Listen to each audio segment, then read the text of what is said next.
warahmatullahi wabarakatuh. Halo teman-teman semuanya, kami dari kelompok 3 kelas 10A hari ini akan memaparkan hasil observasi kami mengenai lembaga agama.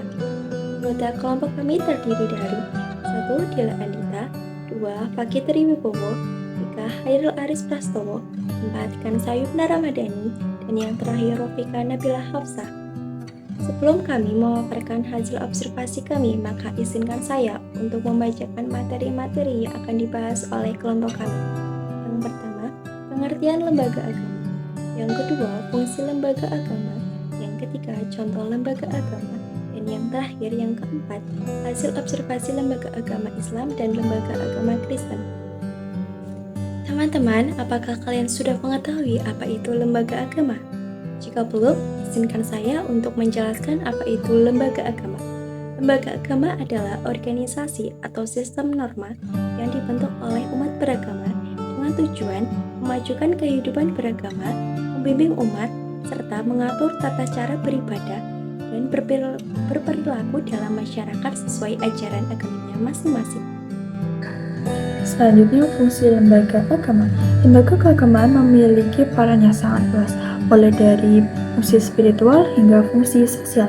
Pada kali ini, kami akan membahas tentang fungsi manifest atau nyata dan fungsi laten atau pendukung. Yang pertama, fungsi manifest terdapat 3. Yang pertama sebagai pedoman hidup, yaitu menerapkan aturan tentang apa yang boleh dan tidak boleh dilakukan, etika dan moral.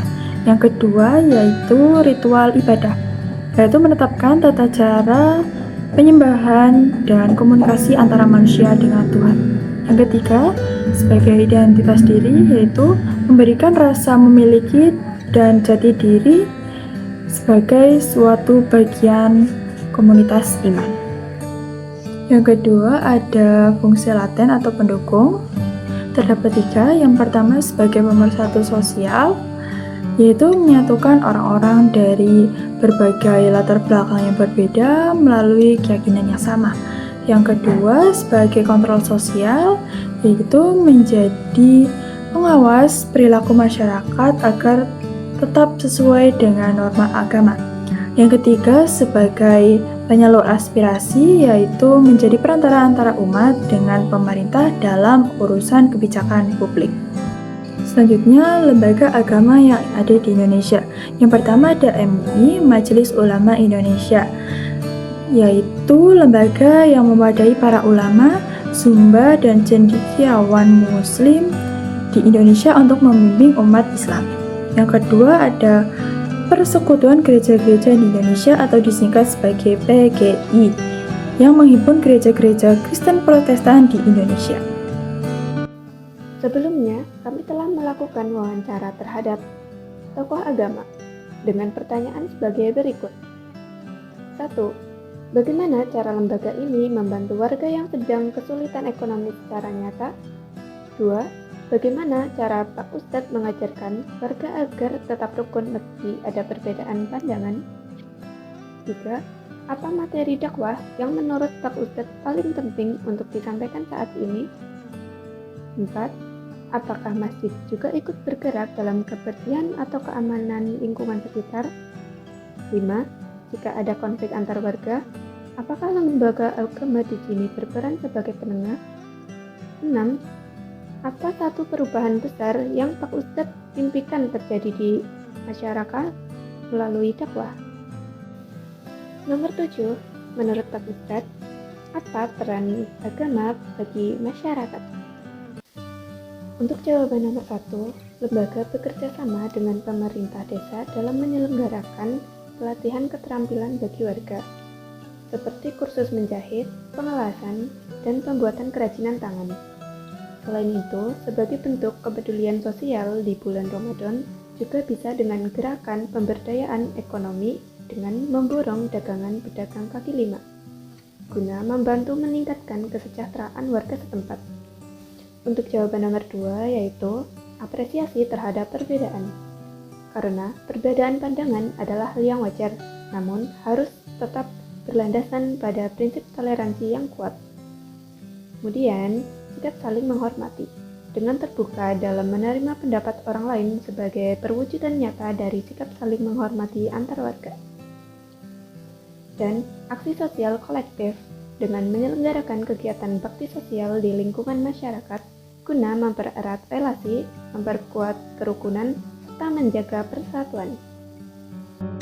Pentingnya puasa di bulan Ramadan, yaitu untuk menanamkan akhlak dan kepedulian sosial. 4. Perannya sangat krusial dalam mempermudah kegiatan warga, mulai dari menjaga kebersihan hingga koordinasi acara lainnya, dengan cara memberikan pengumuman atau woro-woro secara langsung melalui toa masjid ataupun mushola. 5. Peran mediasi memang lebih dominan dilakukan oleh pihak RT atau pemerintah setempat, namun membantu mencari jalan tengah yang adil dan damai bagi seluruh pihak yang terlibat dengan berlandaskan nilai dan luhur. 6. Kepedulian sosial dan sikap saling mendukung antar warga bertujuan untuk mewujudkan rasa aman serta harmonis bagi seluruh warga. 7. Agama memiliki peran sentral dan dipandang sebagai sumber moral serta etika, sekaligus menjadi pencegahan dan pedoman dalam membentuk perilaku serta karakter masyarakat.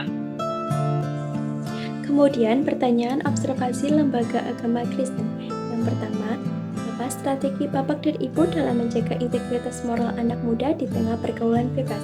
Yang kedua, kegiatan sosial apa yang paling berdampak langsung bagi kesejahteraan warga sekitar gereja? Yang ketiga, bagaimana cara Bapak dan Ibu menanamkan sikap menghargai perbedaan agama kepada jemaat? Yang keempat, apa fokus utama dalam pembinaan mental jemaat agar kuat menghadapi masalah hidup? Yang kelima, apakah gereja punya program khusus untuk menangani masalah seperti kemiskinan atau pengangguran? Yang keenam, bagaimana cara Bapak dan Ibu mendorong jemaat agar lebih peduli pada lingkungan di luar gereja? Yang ketujuh, seberapa sering warga datang mencari solusi untuk masalah pribadi dan bagaimana gereja meresponnya? Hasil observasi lembaga agama Kristen. Pertama, anak muda perlu dibekali dengan iman yang kuat. Di lingkungan gereja kami memiliki pembinaan yang berjenjang mulai dari sekolah minggu, persekutuan remaja, persekutuan dewasa muda. Melalui pendampingan yang konsisten dan berbagai kegiatan positif, anak-anak dan remaja kita tidak mudah terjerumus dalam pengaruh negatif pergaulan bebas. 2. Gereja secara rutin mengadakan pelayanan kesehatan gratis yang terbuka bagi seluruh masyarakat sekitar. Pada momen-momen penting seperti hari raya atau hari jadi gereja, kami melakukan aksi sosial yang lebih luas. Tim medis gereja juga sering bersinergi dengan pihak luar, seperti tim Dokes Polres dalam melaksanakan bakti sosial warga. 3. Dasar utama dari setiap tindakan kami adalah kasih. Kami memegang teguh ajaran untuk mengasihi sesama, seperti mengasihi diri sendiri. Dengan landasan kasih ini, kami merangkul semua orang tanpa membeda-bedakan suku, ras, agama, maupun latar belakang lainnya. 4. Tuhan itu maha baik. Kami percaya bahwa dengan bekerja keras, berusaha, dan tekun berdoa, setiap persoalan hidup pasti ada jalan keluarnya. Meskipun waktu Tuhan tidak selalu sesuai dengan rencana kita, kami percaya bahwa rencananya selalu mendatangkan kebaikan. 5. Dalam struktur pelayanan kami, terdapat tim yang khusus menangani bidang pengembangan ekonomi jemaah. Program ini bertujuan memberdayakan masyarakat melalui pelatihan UMKM, penyediaan modal bergulir, serta bimbingan usaha agar setiap individu dapat mandiri secara ekonomi. Keenam, banyak jemaah kami yang terlibat aktif dalam kegiatan kemasyarakatan dan organisasi sosial. Ini adalah wujud nyata dari iman kami. Karena iman tanpa perbuatan adalah sia-sia. Iman harus dinyatakan melalui pelayanan dan kepedulian nyata kepada sesama manusia di tengah lingkungan tempat tinggal kita. Yang terakhir, gereja menyediakan ruang bagi jemaah yang membutuhkan bimbingan.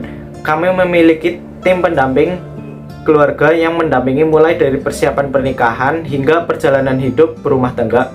Selain itu, tersedia juga pendampingan bagi remaja dan orang muda. Jemaah yang memiliki pergumulan hidup atau pertanyaan mengenai aturan hidup Kristiani dapat berkonsultasi langsung dengan gembala atau pemimpin jemaah. Sekian pemaparan materi dari kelompok kami. Mohon maaf apabila terdapat kekurangan dalam penyampaian materi. Terima kasih. Wassalamualaikum warahmatullahi wabarakatuh.